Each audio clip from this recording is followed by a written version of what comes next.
অল্প সুখে কাতর, অধিক সুখে পাথর।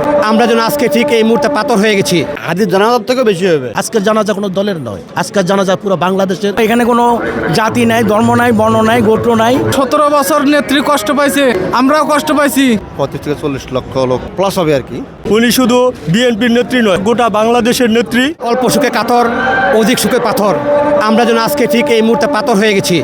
গত 25শে ডিসেম্বর সারা বাংলাদেশে জনাব তারেক রহমানের প্রত্যাবর্তনের সময় আমরা খুব আনন্দে এবং খুশিতে উল্লাসিত ছিলাম, কিন্তু আজকে আমাদের মা আপসী নেত্রী দেশনেত্রী খালেদা জিয়ার মৃত্যুবরণের কারণে আজকে সারা বাংলাদেশ সুখের ছায়া নেমে এসেছে। হাদির জানাজার থেকে বেশি হবে। হাদির তো মনে হয় 10 লাখ প্লাস হয়ে যাচ্ছে। আমাদের বেগম জিয়ার 50 লাখ প্লাস হবে। 35 থেকে 40 লক্ষ লোক প্লাস হবে আর কি। প্রধানমন্ত্রী কার্যালয় থেকে বিদ্যুৎ সরণি হয়ে তারপরে খামার বাড়ি হয়ে আমি এখানে আসলাম।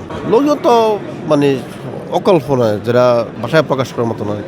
আজকের জানাজা কোনো দলের নয়, আজকের জানাজা পুরো বাংলাদেশের, পুরো জাতির, পুরো সবার জন্য।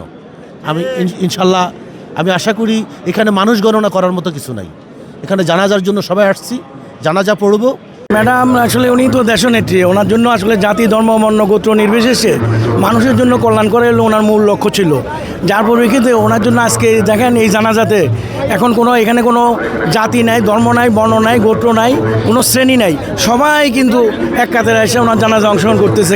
আমরা খুব ভালোবাসি নেত্রীকে। নেত্রী আমার প্রাণপ্রিয় নেত্রী। নেত্রী 17 বছর নেত্রী কষ্ট পাইছে, আমরাও কষ্ট পাইছি। সেই হৃদয়ের টানে আমরা চলে আসছি। উনি শুধু বিএনপির নেত্রী নয়, গোটা বাংলাদেশের নেত্রী। উনি বাংলাদেশে আপমার জনতার নেত্রী। উনি দেশের জন্য কাজ করেছেন, উনি জনসাধারণের জন্য কাজ করেছেন। এদেশের মাটি ও মানুষের সাথে গেঁথে আছেন।